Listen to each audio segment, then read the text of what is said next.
Halo teman-teman, salam sehat selalu, salam sejahtera untuk kita semua. Ya, tetap semangat seperti yang sudah kita ketahui. Ya, kita saksikan bersama bahwa apa yang saya katakan dalam video saya sebelumnya, bahwa kita akan berpesta gol. Kita akan menang dengan skor telak, itu terbukti. Faktanya di Stadion Kuala Lumpur, tim asuhan Sintayong melabrak, membantai habis Brunei Darussalam dengan 7-0 clean sheet. Banyak yang juga meragukan ketika melawan Kamboja. Kita hanya menang tipis 2-1. Kemudian banyak yang memperkirakan bahwa jangan terlalu jemawa, jangan terlalu sombong sebelum bermain melawan Brunei. Bahwa belum tentu kita akan berpesta gol, kita akan menang telak. Ya, tapi saya melihat ini bukan karena terlalu kepedean ya untuk melihat tim kita, karena secara kualitas memang berbeda. Mereka itu dikalahkan aja oleh Filipina dengan 5-1 sudah menandakan bahwa ini mereka akan kalah telak melawan kita. Itu yang mendasari bahwa kualitas kita itu di atas mereka. Level Brunei itu masih di bawah. Ya, kalau ini secara fakta yang bisa terlihat. Dan pasti kalau Anda menyaksikan pertandingan yang baru berlangsung, mestinya kan kita tidak bisa menang dengan 7-0. Harus 10 bahkan mungkin sampai 1 lusin. 12 gol. Banyak peluang, kesempatan untuk mencetak gol itu terbuang dan hanya menghasilkan dengan 7 gol. Nah, ini juga pasti akan kembali dievaluasi oleh STY. Bahwa kita akan menang melawan Brunei, itu pasti. Ya, tapi kan skornya kita belum tahu. Tapi saya sudah meyakini sejak awal bahwa ini akan ada pesta gol. Makanya saya memberi judul akan pesta gol terjadi di Kuala Lumpur. Dan itu terjadi memang. Dan kita bisa melihat. Ya, kalau kita lebih tenang saja, ya, atau STY mengambil suatu kesimpulan dia memainkan kembali starting 11 atau di winning team saat menang melawan Kamboja, ini bisa lebih. Tapi lihatlah, dengan tim lapis kedua, Brunei tidak bisa berbuat banyak, tidak berkutik, bukan dengan pemain-pemain inti ya, yang ditampilkan oleh STY. Dia menyimpan sejumlah pemain itu untuk tampil melawan Thailand. Karena STY sebelum pertandingan ini sudah mengkalkulasi 3 poin sudah pasti di tangan. Ya. Kalau soal gol banyak kan itu sudah seperti dia bilang itu hanya bonus saja.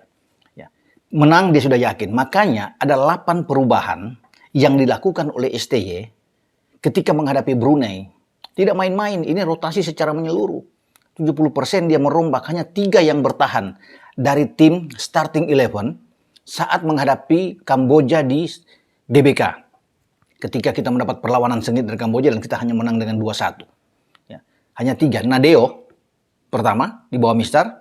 Ada Asnawi, Mangku Alam di posisi bek kanan. Dan Egy Maulana Fikri yang bermain di depan, di belakang Spaso. Jadi ada 8 pemain yang memang diistirahatkan, tidak dimainkan.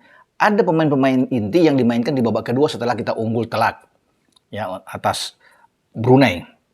Terlepas dari Brunei itu bermain sejak menit ke-38 dengan pemain mereka yaitu Ainur, Riahimi, Jufri mendapat kartu merah. Tetapi bermain dengan 11 pemain aja mereka tidak cukup untuk bisa menandingi kekuatan kita. Makanya secara level saya bilang mereka masih ada di bawah. Secara head to head antar pemain apalagi. Mereka memang kalah. Dan mereka harus memang bersyukur bermain dengan 10 pemain saja. Gawang mereka tidak bobol sampai 10 gol. Atau sampai 1 lusin. Ya, dari kemungkinan yang bisa terjadi pada pertandingan tadi. Ya, kalau kita bisa melihat ya. Kenapa sampai banyak gol yang di atas 7 gol.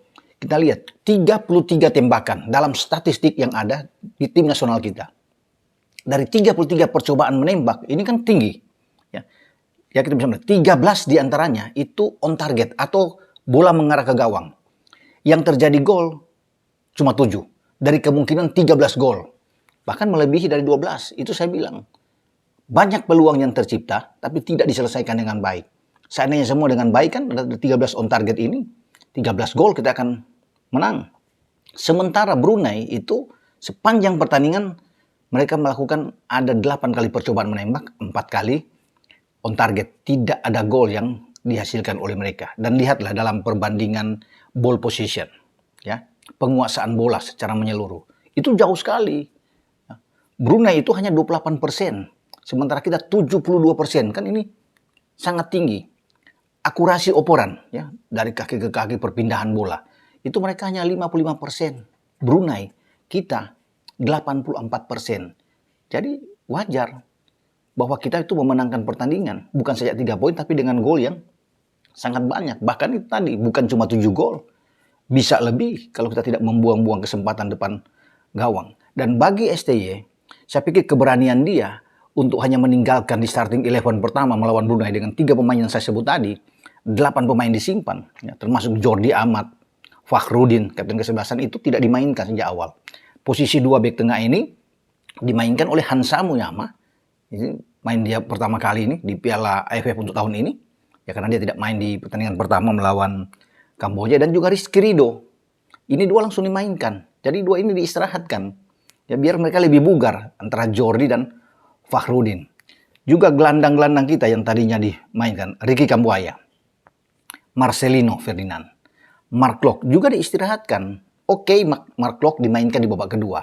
Artinya untuk pemanasan saja bagi dia ya. Ya, tapi dan dia membuat gol bahkan di babak kedua ketika ia masuk lapangan. Ada 5 pergantian yang dibuat oleh Sintayong. Dan mereka ada di bangku cadangan semua. Ricky dan Marcelino Ferdinand.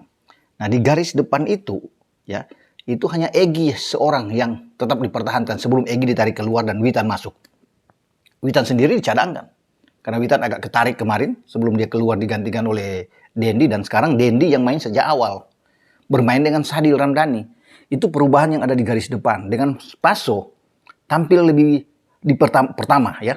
Ini. Bukan kedua, kalau kemarin lawan Kamboja dia masuk di babak kedua ketika M. Rafli harus keluar. Itu perubahan-perubahan yang ada. Yang terjadi dengan 8 perubahan yang dibuat oleh STY ini luar biasa. Karena STY itu tahu bahwa tim dia pasti menang melawan Brunei. Ya, kalau cuma menang dengan 1-0, 2-0 kan gampang. Tetapi kalau dengan 7-0 ini yang memang di luar dugaan. Thailand sendiri hanya menang dengan 5-0. Bermain di tempat yang sama di Kuala Lumpur dan kita bisa menang dengan 7. Bahkan yang saya bilang tadi itu memungkinkan kita bisa menang lebih dari 7. Tapi kita harus sudah bersyukur dengan 7 gol ini. Membuat kita sekarang sudah 6 poin. Dapat 3 poin lagi melawan Brunei. 6 poin udah di atas dan ini bisa menekan Thailand. Dalam persaingan di papan atas. Ya. Ini rame. Ya, pasti pertarungan itu akan ada di Indonesia dan Thailand. Nah kita akan menghadapi selepas lawan Brunei kan Thailand. Makanya itu. Kebugaran ini yang dipentingkan oleh STY dengan menyimpan banyak pemain. Dan kita lihat dia coba untuk bisa biar pemain yang disimpan itu bisa bergerak dalam 10-15 menit. Dia coba untuk bisa memainkan dengan 5 pergantian. Ya. Kita bisa lihat sebelum Klok masuk menggantikan Rizky Ridho ada perubahan di sana. Spaso itu ditarik keluar dan Spaso ikut membuat gol ya di pertandingan ini. Gol dia membuat ketika dia dipanggil lagi oleh STY dan dia melakukannya. Kemudian digantikan oleh Ramadan Sananta. Dan Ramadan Sananta ikut membuat gol juga. Dari proses 7 gol yang terjadi. Jadi di depan ada 2. Ya. Dua-dua ini saat masuk bikin gol. Dendi juga membuat gol sebelum M. Rafli masuk. Egy yang membuat gol sebelum digantikan oleh Witan. Ya. Kemudian ada Rahmat Irianto di sana. Abimanyu bermain di posisi gelandang. Nah, Yaakob Sayuri masuk menggantikan posisi Asnawi. Ya, di posisi kanan. Dan Rizky Ridho keluar ditarik dan saya pikir Klok bermain masuk, ada pergantian di sana karena Klok akan bermain di posisi bersama dengan Abimanyu seharian di tengah dan juga Irianto akan ditarik ke belakang karena Rahmat Irianto ini kan bisa bermain di bek tengah jadi untuk bisa bermain dengan Hansamu.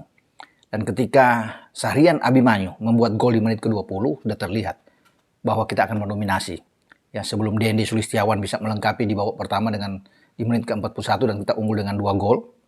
Dan akhirnya kita mencetak 5 gol di babak kedua. Mulai dari Egy Maulana Fikri, ya di menit ke-59 bahkan hanya berjarak 1 menit. Spaso bisa melengkapi dengan gol keempat dia di menit 60. Sebelum Ramadan Sananta bisa membuat gol di menit 68. Dan Mark Klok di menit ke-86. Setelah Mark Klok masuk dan Yaakob Sayuri. Ya, pemain yang serba bisa bermain di 2 sisi, baik kiri dan kanan. Dan kali ini dia bermain posisi kanan. Dia mencetak gol di menit 90 plus 2. Nah, kita lihat di starting 11 yang dimainkan oleh STY. Ya. Edo menggantikan posisi dari Pratama Arahan yang memang belum bugar 100% dan disimpan. Mungkin saja Pratama ini akan turun pada tanggal 29 menghadapi Thailand. Jadi dia sudah berpikir ke depan bagi STY untuk melihat siapa pemain-pemain yang harus ditampilkan dan harus disimpan tenaga mereka. Karena kuncinya adalah lawan Thailand. Dan kita sebagai tuan rumah, kita harus bisa menang, tidak boleh kehilangan poin. akan sangat fatal buat kita kalau sampai kita ditaklukkan lagi oleh Thailand. Di saat Thailand itu datang ke Jakarta, bermain di GBK tanpa dua pemain top mereka yang tampil luar biasa di final melawan kita di Piala AFF 2020. Supacok ya yang ada di sana dengan Chanatip, Songkrasin. Dua ini tidak ada, tapi terlepas dua ini tidak ada, Thailand masih kuat. Terasil Dangda dan kawan-kawan, Sarayoyen ini bagus, Bun Matan bermain di tengah, ini dua gelandang yang bagus untuk bisa menopang Terasil Dangda di depan. Dan ada Falah, pemain lainnya yang juga bermain di lini depan Thailand, sangat berbahaya. Nah itulah STY berpikir dengan matang, dengan cermat bahwa dia harus menyimpan pemain-pemain top dia agar semua tampil dalam kondisi yang fit, yang bugar ketika melayani Thailand. Dan kemenangan ini akan memicu, akan memacu ya, motivasi bagi semua pemain, akan lebih pede karena ini pertandingan ini akan membuat mereka lebih bersemangat lagi ya, saat akan balik ke Jakarta dan mempersiapkan diri menghadapi Thailand. Dan selamat buat tim Indonesia yang sudah memenangkan pertandingan melawan Brunei, karena memang pasti dari awal kita sudah menang, tapi dengan 7-0 ini tentunya kan lebih bagus. Lebih membuat Thailand ini merasa agak ngeri juga ketika mengetahui bahwa Indonesia bisa menang besar lawan Brunei ketika bermain di Kuala Lumpur. Dan memang penjaga gawang Jaime Abdullah Nyaring ini harus jatuh bangun memang di bawah Mistar Brunei. Dia harus memungut bola sampai 7 kali memang ya, dan memang Brunei juga mengetahui bahwa mereka harus salut terhadap permainan Indonesia. Dan itu saya bilang secara kualitas memang mereka ada di bawah kita dan kita sangat wajar untuk bisa memenangkan pertandingan. Namun bagi pemain kita tetap harus disiplin, tidak boleh besar kepala setelah pertandingan ini karena masih ada pekerjaan di depan yang lebih berat, yaitu Thailand. Kalau kita sudah mengatasi Thailand, tentunya kita lebih aman ke depan untuk bisa menuju ke Rizal Memorial Stadium di Manila menghadapi Filipina, karena Filipina juga bisa membuat kejutan. Jadi itu bagi kita, dua pertandingan terakhir ini harus tetap waspada ya, menghadapi Thailand dan Filipina ya. Kita harus bersyukur sudah mendapatkan 6 poin dengan mengalahkan Kamboja dan mengalahkan Brunei. Jadi kita posisi kita selain 6 poin, kita sudah memasukkan 9 kemasukan 1. Luar biasa, modal yang bagus bagi tim Indonesia untuk bisa menapak sesuai dengan target ya, menjadi juara grup ya. Kita itu berambisi sekali agar kita bisa lolos ke semifinal dan bisa menjadi juara, karena itu menjadi target bagi STY ya, untuk mendapatkan trofi pertama dia. Dan kita akan nantikan ini, semoga tentunya doa masyarakat Indonesia terhadap tim nasional kita dibutuhkan, diperlukan sekali, dukungan yang kuat. Tidak boleh kita pesimis dengan tim kita, harus tetap optimis dengan tim nasional kita. Apapun itu, tetap kita harus memberikan dukungan kuat terhadap Fakhrudin atau Mark Klok dan kawan-kawan dalam terus bisa bermain di grup A ini untuk tidak terkalahkan. Oke, sampai di sini saya mereview hasil pertandingan yang luar biasa bagi Indonesia setelah berpesta gol, ya, banjir gol di gawang Brunei dengan 7-0 dengan Bung Ropan. Ciao.